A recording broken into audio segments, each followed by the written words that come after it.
अस्सलामुअलैकुम। पिछली कुछ वीडियोस से हम बैक्टीरियल स्किन लीजन पढ़ रहे हैं। ये लास्ट वीडियो है बैक्टीरियल स्किन लीजन की, जिसमें रिमेनिंग हम डिजीज़ेस कवर करेंगे इंशाल्लाह।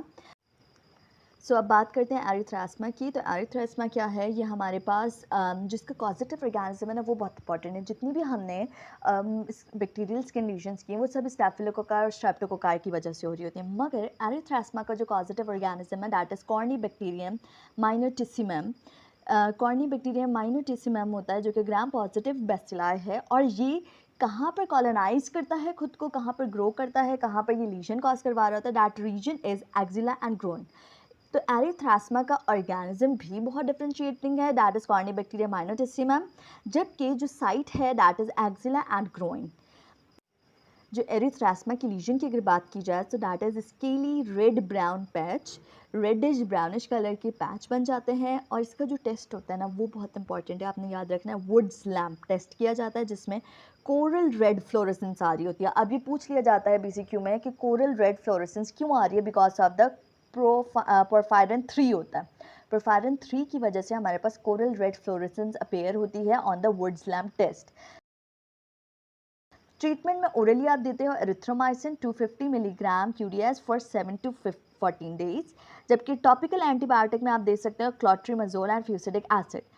डिटेल याद रखने की ज़रूरत नहीं है, मगर ये याद रखिएगा कि ओरल में एरिथ्रोमाइसिन और टॉपिकल में क्लोट्रीमazole या फ्यूसिडिक एसिड दे सकते हैं। एरिथ्रास्मा बहुत इंपॉर्टेंट यूँ है और डिफ्रेंशिएटिंग यूँ है, क्योंकि ये इसका organism corynebacterium, site axilla, red brown scaly patch and Wood's lamp में कोरल रेड फ्लोरेसेंस होती है because of porphyrin. Next skin lesion की बात की जाए, that is necrotizing fasciitis. It is also known as flesh eating bacteria syndrome. Flesh eating क्यों कहते हैं? क्योंकि ये इतना ज़्यादा वर्सन डिजीज़ होती है कि ये स्किन और उसके इर्द गिर्द के टिश्यूज़, मसल्स, सबको ही डिस्ट्रॉय कर देती है, सबको ही निक्रोस्ट कर देती है। So that means that's why it is known as flesh eating bacteria, कि उसके मसल्स तक ख़त्म हो जाते हैं। सो नेक्रोटाइजिंग फेशियाटिस एक aggressive skin and soft tissue infection है, जिसमें नेक्रोसिस ऑफ द मसल हो रहा होगा, फेशिया हो रहा होगा, और सबक्यूटेनियस टिश्यू भी खत्म हो जाएगा पूरी तरीके से। इसके कॉजेटिव ऑर्गेनिज्म की बात की जाए तो एनारोबिक बैक्टीरिया मिक्स्ड होता है विद अरेबिक ऑर्गेनिज्म। मतलब एक कोई स्पेसिफिक नहीं है, सारे कर सकते हैं। स्टेफिलोकोकाई, स्ट्रेप्टोकोकाई, और यहाँ पे जो लिखे हुए क्लोस्ट्राइडियम, बैक्टीरिएट्स, प्रोटियस, क्लैप्सेला, इकोलाई, बहुत सारे ऑर्गेनिजम्स मिलकर ये डिजीज़ कर रहे होते हैं। एक मिक्स्ड फ्लोरा होता है। करेक्टरिस्टिक फीचर्स की बात की जाए तो इसमें जो लीजन होती है that is erythematous reddish purple से लेके ब्लूइश ग्रे में वेरिएशन आ रही होती है इस लीजन की। इसमें होगा क्या कि स्किन पहले स्वेलन होगी, शाइनी हो रही होगी, रेड हो रही होगी, एरिथमा हो रहा होगा वहाँ पे, और फिर फर्दर प्रोग्रेसिवनेस के साथ साथ क्या होगा, स्किन में ब्रेक डाउन होना शुरू हो जाएगी 2 से 3 दिन में। और उसके बाद ब्लैक फॉर्मेशन यानी फ्लूइड फिल्ड वेसिकल्स बनना शुरू हो जाएंगे बड़े बड़े, और गैंग्रीनस नेक्रोसिस डेवलप हो जाएगी। और इसमें इतनी एक्सटेंसिव नेक्रोसिस होती है कि ये डिजीज़ बहुत ज़्यादा लाइफ थ्रेटनिंग है।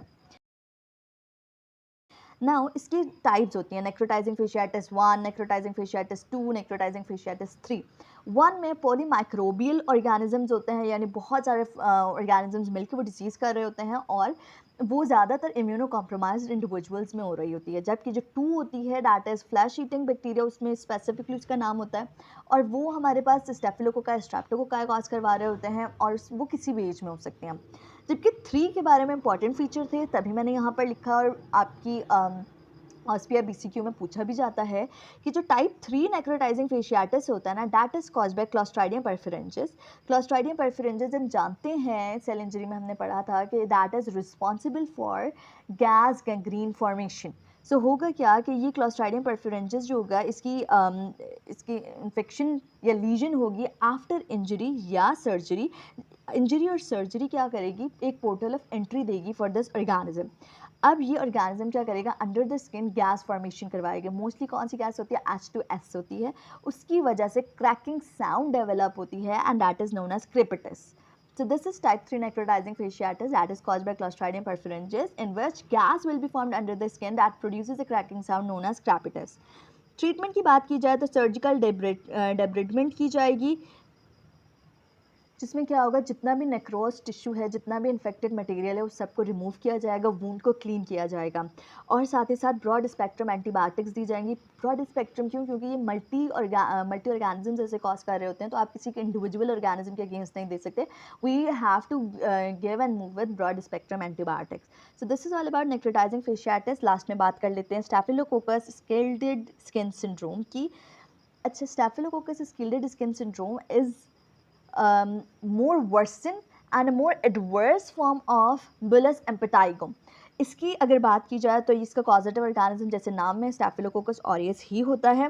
पैथोजेनेसिस की बात की जाए तो एक्सोफोलिएटिव टॉक्सिन ए बी ही कॉजेटिव कॉज कर रहे होते हैं। ये टॉक्सिन क्या करते हैं, सीरीन प्रोटीज होती है इसमें जो कि डेस्मोग्लिन 1 को तोड़ देते हैं, जिसकी वजह से स्किन स्प्लिट हो जाती है और हमारे पास इन्फेक्शन ऐसे डेवलप हो गई कि स्किन स्प्लिट हुई और बुलाय फॉर्मेशन हो गई।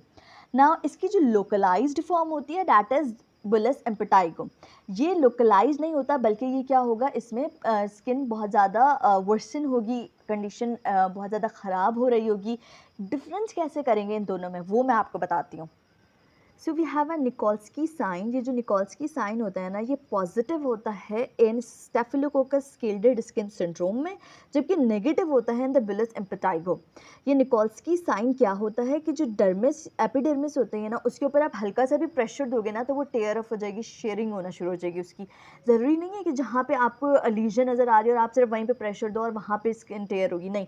आप कहीं भी प्रेशर दोगे ना इस सिंड्रोम के बच्चों में, सो वहाँ पे वो स्किन टेयर हो जाएगी। तो निकोल्स्की साइन जो होती है ना, वो सिर्फ इस सिंड्रोम में पॉजिटिव होता है, बुलस एम्पेटाइगो में पॉजिटिव नहीं होता।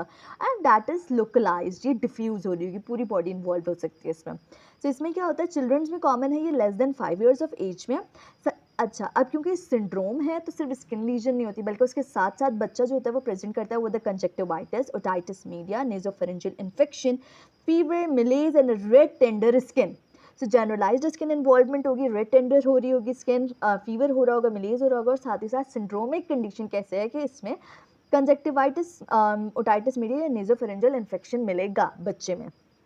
नाउ स्किन लीजन की अगर बात की जाए तो बहुत ज़्यादा ब्लिस्टरिंग होगी और डिस्क्वामेशन ऑफ द स्किन हो रही होगी, एंड निकोल्स्की साइन पॉजिटिव होगा इसमें।